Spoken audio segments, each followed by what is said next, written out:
Hi, sixth grade. Today we're going to be doing our lesson via PowerPoint, just like we typically would. The only difference is this time you do not need to worry about taking notes. Our topic for today is mineral characteristics. Our essential question says, what are the physical properties of minerals? You have three things that you need to do for me today. Number one is watch this video. Number two is read pages 71 and 72 in your textbook. And number three is answer your question of the day on Google Classroom. All right, so let's talk about these physical properties of minerals.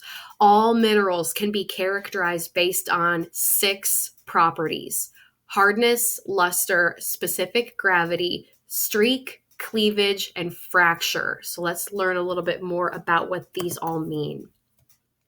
So our first one is hardness. Hardness is a measure of how easily a mineral can be scratched. So we can measure hardness based on the Mohs scale, which you can see over here to the left side of your screen. The lower the number is, the softer the mineral is. But as we go further down the Mohs scale, we get all the way up to number 10, we can tell that a diamond would be very hard. It would be very difficult to scratch because it has a very high number on the Mohs scale. Next, we have luster. Luster is the way a mineral reflects light. So we have an example here of a mineral that has a metallic luster. That means it looks kind of like a metal when light reflects off of it. Now, not all minerals have a metallic luster. Some of them are smoother and duller, but your minerals that look metallic would have a higher level of luster.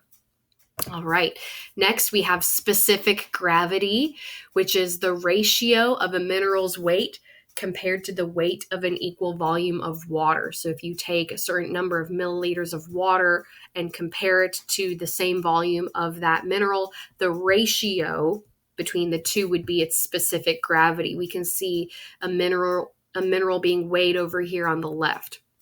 Now we have streak. Streak would be the color of a mineral when it is in powdered form. So we can see in this example down here, we have 4 different minerals that all look very similar, but when they're scratched against a hard surface, they each show a different color as its streak. So think about like a pencil. There's graphite in your pencil lead. That's what allows your pencil to make marks on a paper. So streak is something that you use every day. All right, lastly, cleavage and fracture. They're on the same slide because they're similar in some ways. They are both ways that a mineral can break. The difference is how they break. Cleavage is when a mineral can break along smooth, flat surfaces. So on the top left of your screen, we can see an illustration that shows us how a mineral would break through cleavage. We have an example of mica down here, a mineral that uses cleavage to break. It means it peels off in smooth layers.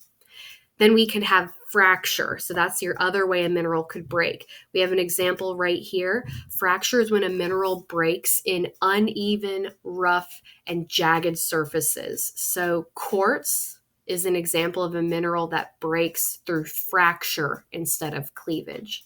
Now that you're done with this video, go to Google Classroom and answer your question of the day.